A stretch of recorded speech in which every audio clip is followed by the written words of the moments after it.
திடும்னு நம்ம ஒரு ஊருக்கு போனோம். அதுதான் நம்ம சின்ன குழந்தையில் இருந்த ஒரு ஊர். நம்ம படித்த பள்ளிக்கூடம். கிட்டு கிட்டு கிட்டுன்னு அந்த பள்ளிக்கூடத்தை பற்றி எல்லா சிந்தனைகளும் நமக்கு வருது இல்லையா? இது உடம்பில் எந்த பார்ட்டில் எந்த இடத்துல ரெக்கார்ட் ஆகிருக்கு?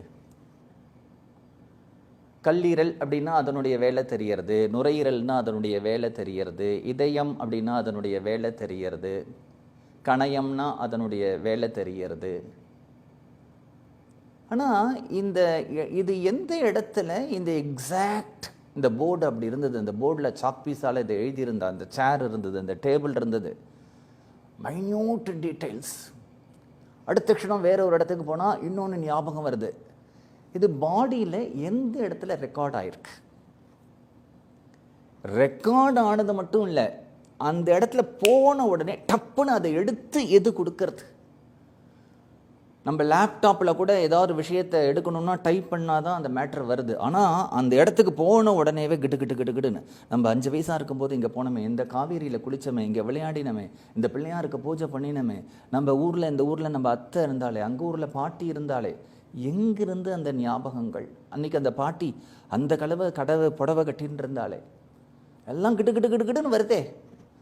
எங்கே ரெக்கார்ட் ஆச்சு? டக்கு டக்கு டக்கு டக்கு டக்குன்னு எப்படி எடுத்து கொடுக்கறது? ஒரு மனிதன் வாழ்க்கைக்குள்ளே எவ்வளவு விஷயங்களை தெரிஞ்சுக்கிறான், எவ்வளவு நாலேஜை கெயின் பண்ணிக்கிறான், எவ்வளோ ஃபிசிக்ஸ், கெமிஸ்ட்ரி, மேத்ஸு, எவ்வளோ விஷயங்களை அவன் மூளையிலேயே திண்டு கடைசி வரைக்கும் ஞாபகம் வச்சுக்கிறான். அப்படின்னா எங்கே இதெல்லாம் ரெக்கார்ட் ஆகுது?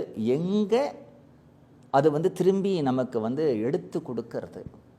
இது ஒரு ஆச்சரியம். இன்னைக்கு வரைக்கும் சயின்ஸில் டாக்டர்ஸ்க்கு கூட தூக்கம் எதனால் வருது அப்படின்னு தெரியாது. இது ஒரு ஈஸ்வர நியதி அப்படிங்கிறது வேதாந்த். எதனால் ஒரு மனிதனுக்கு அந்த நேரத்தில் தூக்கம் வருது? ஈஸ்வர நியதின்னு ஏன் சொல்கிறோம் அப்படின்னா, மனது சிந்தனை பண்ணிகிட்டே இருந்தால் பைத்தியம் பிடிச்சிடும். அவனுக்கு ரெஸ்ட் வேணும்னு பகவான் கொஞ்ச நாள் இந்த மைண்டுக்கு அவராக ஒரு ரெஸ்ட்டை கொடுக்கறார். இப்படி இதெல்லாம்